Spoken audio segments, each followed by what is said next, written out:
welcome to She Thinks, a podcast where you're allowed to think for yourself. I'm your host, Beverly Hallberg, and on today's episode, we focus on the ongoing situation in Hong Kong. The current crisis began in June when throngs of Hong Kongers took to the streets to protest the extradition bill, but their fight continues to this day. Millions have marched, many while carrying the American flag and asking for the same rights that you and I have. It's an important topic, and I'm excited to have with us Jillian Melchior. She has not only written extensively on the story, but has spent time in Hong Kong and has seen firsthand what it's like for people on the ground. And before we bring her on, a little bit about Jillian. Jillian Kay Melchior is the editorial page writer at the Wall Street Journal. She is a former fellow right here for Independent Women's Forum, and she's a journalist who has previously reported for National Review, the Franklin Center, the Daily, Commentary, the Wall Street Journal Asia, with freelance writings appearing in Cosmopolitan, the Weekly Standard, the New York Post, and other major publications. Her foreign correspondence has also taken her to China, Iraq, Ukraine, and many other places in Europe and Asia, including Hong Kong. Jillian, it's a pleasure to have you on today. Oh, thank you so much for having me. I know you and I were talking about the fact that since June, you have been to Hong Kong 4 times. I want to talk about what you've seen on the ground, but I think a good place to start is why we see Hong Kong in the situation to begin with, and not just the extradition bill, but prior to that. So we're talking about a city that is part of mainland China, but hasn't been part of the government in the same way as the rest of China. So why, first of all, was Hong Kong separate?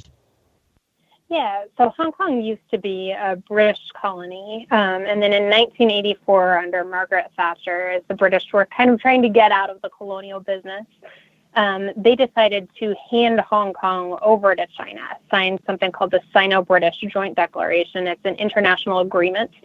And basically what happened is in 1997, Hong Kong was handed over to China. But the promise under the Joint Declaration was for the next 50 years, Hong Kong would be governed under one country, two systems. That means it's part of China, but that Beijing promised in this international treaty that it was going to preserve everything from freedom of speech, freedom of the press, to religious freedom. So that's kind of where this story starts. Unfortunately, in 2017, China's foreign ministry came out of the blue without permission from Great Britain, much less the Hong Kong people, and said that the Joint Declaration, this international agreement, was no longer had any practical significance, and that it wasn't binding for the central government's management over Hong Kong. So I think what we've seen is, particularly over the past decade, a gradual erosion of Hong Kong's rights, a more aggressive position from China toward Hong Kong. And to Hong Kong people, this is devastating. They grew up with a colonial legacy, all the best of Great Britain, a system of rule of law, really strong courts, respect for their freedoms. So I think it's been really agonizing for many Hong Kongers to see this under threat now. And has Great Britain said much? Have you seen any of the leaders there speak about this and what the Hong Kongers are going through? Well, they've said that the world expects China to live up to its obligation, and that the Joint Declaration remains as valid today as it did when it was signed 35 years ago. They say it's legally binding. But I always think it's important for international leaders to speak out on this, because it's not just an issue of Hong Kong. This gets to the core issue of whether China is a good faith actor, whether it respects its international agreements. So Hong Kong is one of those places that's a litmus test for China's ability and its commitment to being a good actor internationally. So let's talk about then what took place in June. As you said, this came out of the blue, but what exactly did China do? It's about the extradition bill. What does that mean? And why were Hong Kongers so ready to protest, leave work, do whatever they could do to try to prevent this from happening? Yeah, this was quite remarkable. So the Legislative Council, which is like their Congress, came up with this bill that they were very aggressively pushing forward. And what it would do is anyone in Hong Kong, I'm not just talking about Hong Kongers, but if you were an American businessman, if you even stopped down at the Hong Kong International Airport, under the extradition legislation, you would have been vulnerable to have the Chinese government basically put out a warrant for your arrest pick you up in Hong Kong, haul you off to mainland China, where you'd be subjected to their courts, to their prisons, to potentially arbitrary detention, to all of these things that we know are problems within the Chinese legal system.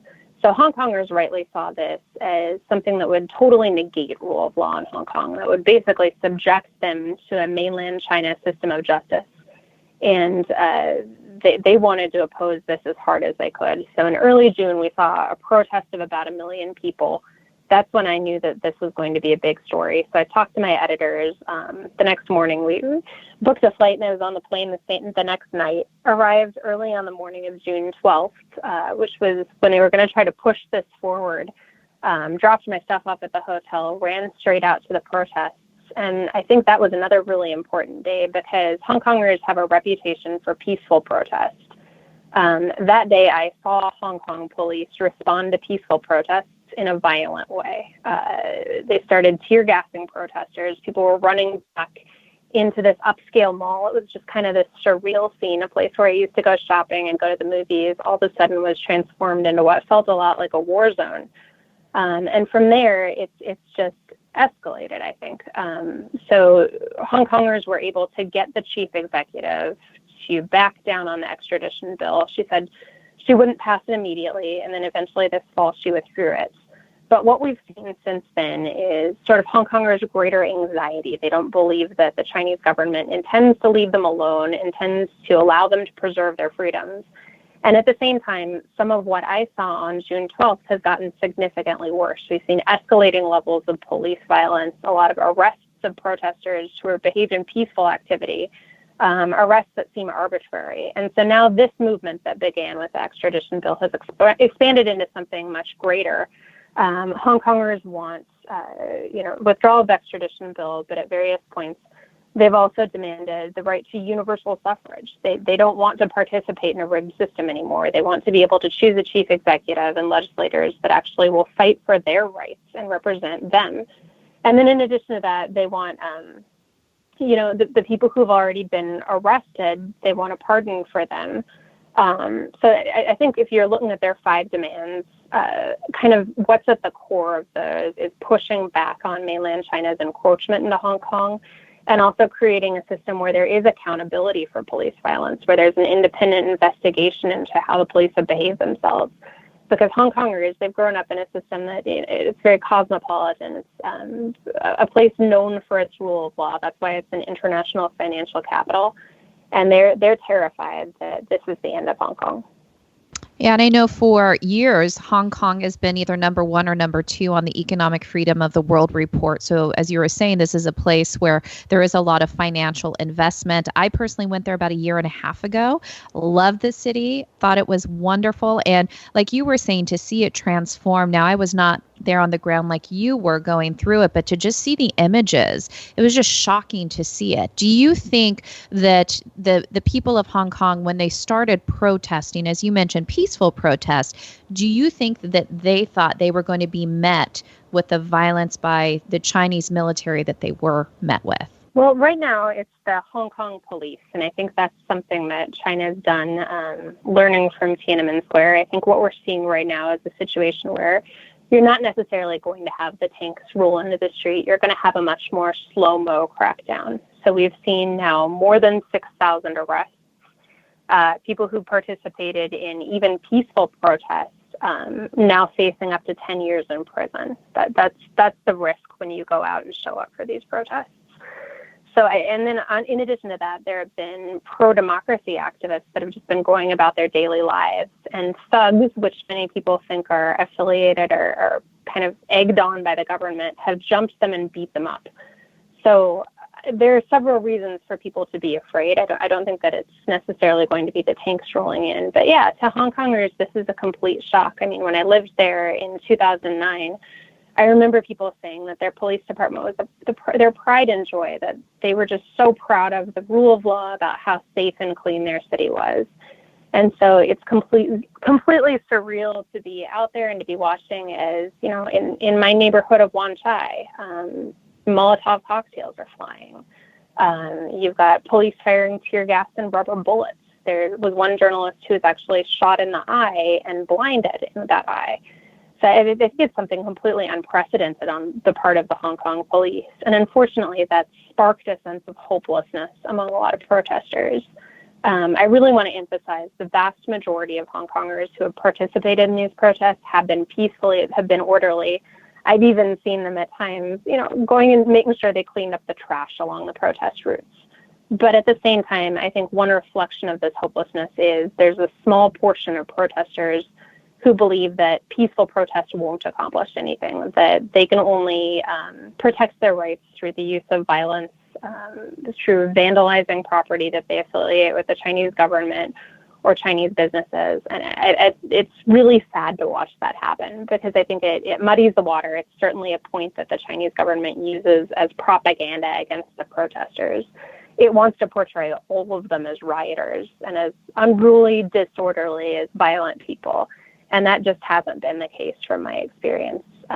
These are, in many cases, 16, 17, 18, 19-year-olds who are out protesting for their freedoms. They want what Americans have, and they've been able to articulate why those freedoms are important in a way that's just incredibly moving. They're mature beyond their years. And to give us some context for you talked about how many people have been involved in these protests, or at least when you decided to fly out there in June, you said about 1 million. How many people live in Hong Kong? So I think the biggest protest so far was about 2 million, and there are about 7 million people living in Hong Kong. So you're talking about a significant percentage of people who are stopping work, business as usual isn't going on, and willing to take the risk, knowing that they could be physically harmed, they could be put in jail, to go out there and fight for their rights. Yeah, it's really from all across Hong Kong society. And I think that's been one of the remarkable things for me to see. So in 2016, there was the Umbrella Movement, which was another protest movement in Hong Kong. This one, people were occupying a downtown area, fighting for universal suffrage. It wasn't ultimately successful, but that movement was really led by students. It was led by young people. What's different about this movement is when you go out and see one of these protests, it's literally people from across Hong Kong society. You have the young people who are kind of the heart and soul of the movement.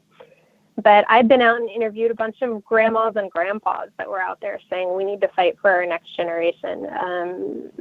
When I was out there recently, there were people participating in the protest in wheelchairs. There were teachers. There were social workers, lawyers. I mean, just about everyone you could possibly imagine. Business people who are really concerned that if China destroys Hong Kong's rule of law, it will wreck the economy.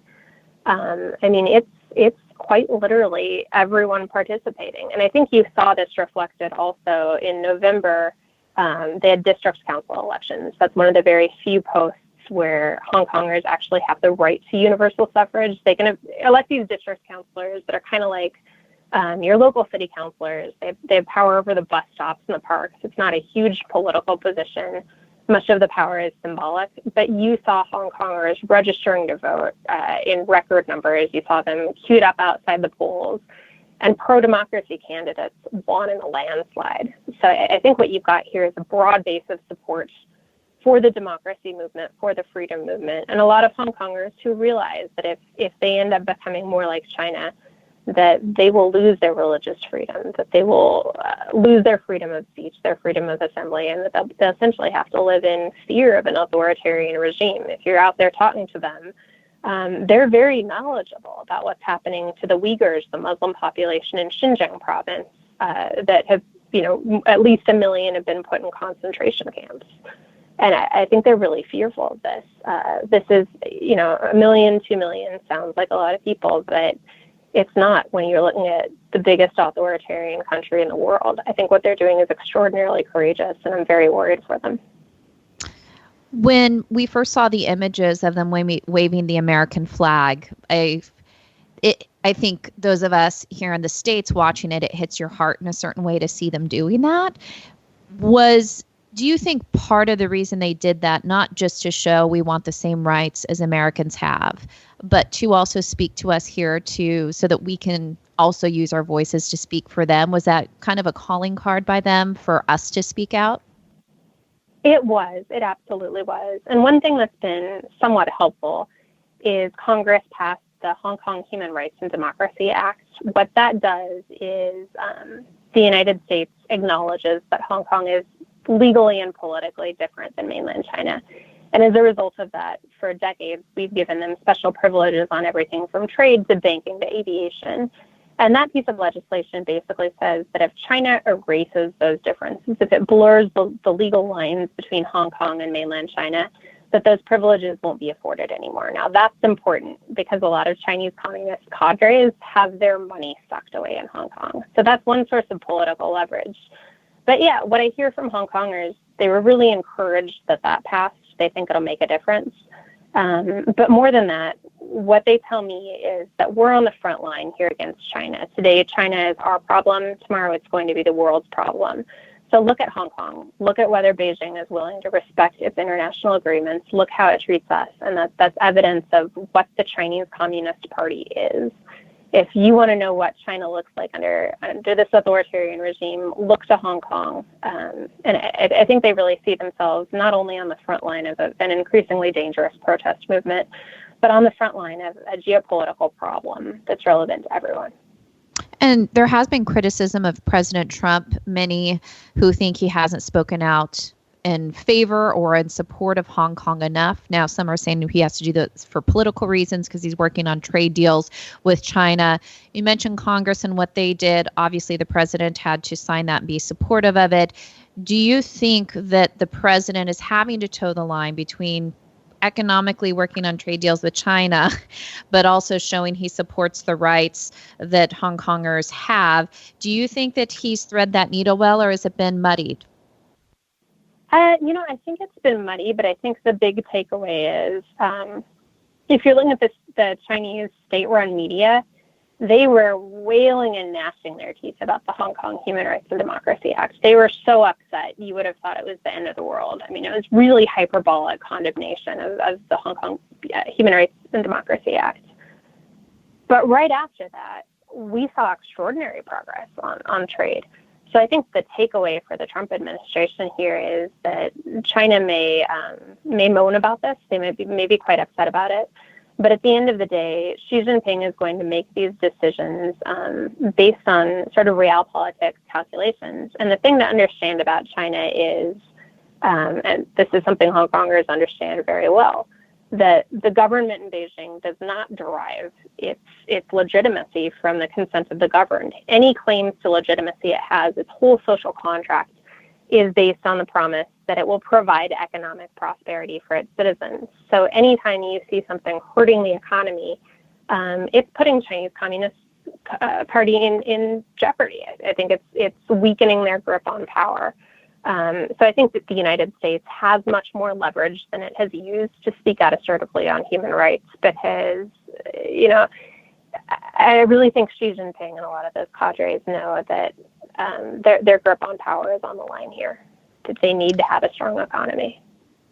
What is day-to-day life right now for most Hong Kongers? We haven't seen as much coverage in the past couple weeks. Now, that could be the holidays on our part, but what is the day-to-day conflict like with the police and with the citizens? It's bad. To be honest, it's really bad. So on Christmas Eve, on New Year's, you saw these protests where people showed up, where the police responded with a great deal of violence, where firing tear gas into crowds. It's completely unpredictable right now. If you're in Hong Kong, you don't know if the subways are going to be shut down. Everything is completely disrupted, and we're seeing these protests stretch on to, they're now in their 7th month. So, and this has become not just a weekend phenomenon. When it started, people would go out protest on Saturday or Sunday. You'd have a sense of peace fall over the city during the work week. That's no longer the case. You see protests happening constantly. And some of it's happening, if you go to a shopping mall, a protest might pop up there. The police might come in and start firing tear gas indoors. So I think there's a sense of fear, but also a real sense of determination. A lot of the people that I talk to say that if we don't fight for these freedoms now, we're going to lose them for good. And so there's a determination and also a weariness. I think there's also a little bit of fear setting in. because, in the early months of the protests, there was some optimism. There is some sense that they had won withdrawal of the extradition bill. But I think there's definitely a sense of there's no going back now. And what that means is it could potentially be quite frightening. And that is really how I wanted to round out this conversation, is to talk about where you think things go from here. I think many of us watching this, horrified by what's taking place, but also understand the reality of how brutal the Chinese government is and how they likely are not going to go away quietly and will continue, even if they are biding their time and doing, of course, violence through the Hong Kong police, but who knows what happens in the future. What do you have? I'm sure you don't want to give a prediction, but are you optimistic? Do you think that they have hope? I am not incredibly optimistic, and here's why. So I think you've got the protesters laying out 5 demands. They've got the withdrawal of the extradition bill, but we have not seen an investigation into alleged police brutality or misconduct. We haven't seen the release of those who are arrested. Authorities are still designating the protesters as rioters, which is something that can carry a 10-year sentence. And we still don't have any promise that there's going to be universal suffrage in Hong Kong. So I think that as the protests go on and as the level of police violence escalates, you're going to see more protesters taking to the streets. You're going to see more, unfortunately, engaging in disruptive behavior. And it's kind of a vicious cycle where the more violent the police get, the more out of control the protests feel. And those things are just escalating with no end in sight. Now, if Beijing wanted to compromise, I think it could find a compromise. That would be starting this independent investigation into the police violence, and then with an amnesty potentially saying that, look, there were some protesters who engaged in illegal behavior. There were also some police that engaged in illegal behavior. So kind of doing maybe like a blanket amnesty, I think, would be a path out of that. But there's been no sign right now that Beijing is going to compromise. In fact, what we've seen is increasingly harsh rhetoric. State-run media saying that these protesters are essentially behaving as terrorists, that you guys need to stop taking to the streets because this can't go on forever and things might get worse. So I think on both sides, rather than searching for compromise, there's a real doubling down, and I'm not sure where that's going to end. Final question for you, for those listening, and I think many people feel this way. We wish we could do something. Is there anything that can be done? I know you have gone, you've written about it beautifully, capturing the fear and the heart of the people who are worried about losing their rights. What do you think, whether it's government or individual citizens, is there a call to action? Is there anything that we can do? Well, I think passing the Hong Kong Human Rights and Democracy Act was an important first step. But I would say it's really important for our elected officials to keep Hong Kong in the forefront, to keep watching and to not sacrifice our values of standing up for people who want the same freedom that we have. It's easy to make the argument, I think, that if we're too harsh against China, that it's going to jeopardize chances on a trade deal. But that's not what we've seen so far. So if anything, I would hope that our elected officials, President Trump in particular, continues to take a strong line and say that what happens in Hong Kong matters to the world. Well, and Jillian, I will add to that. Yeah. When it happens, Hong Kongers notice. It's quite remarkable if Trump tweets out something in support of Hong Kong protesters, or if a politician does, the response on Twitter, they really take heart. And that's the same thing that I've seen on the ground. They're watching what the United States is doing. They want what we have. And every time we do that, every time we speak out on their behalf, I think it reinforces our commitment to the free people of the world. Well, Jillian, thank you so much for joining us, and also your writing on this issue, even the security risks you take by going to Hong Kong and being on the ground and getting the real story and telling us what's really going on. So thank you for your work and appreciate your time today. Oh, thank you so much for having me. And thank you all for joining us today. Before you go, I did want to let you know of another great podcast you should subscribe to in addition to She Thinks. It's called Problematic Women, and it's hosted by Kelsey Bowler and Lauren Evans, where they both sort through the news to bring stories and interviews that are of particular interest to conservative-leaning or problematic women. That is, women whose views and opinions are often excluded or mocked by those on the so-called feminist left. Every Thursday, hear them talk about everything from pop culture to policy and politics by searching for Problematic Women wherever you get your podcasts. Last, if you enjoyed this episode of She Thinks, do leave us a rating or a review on iTunes. It does help. And we'd love it if you shared this episode so your friends know where they can find more She Thinks episodes. From all of us here at Independent Women's Forum, thanks for listening.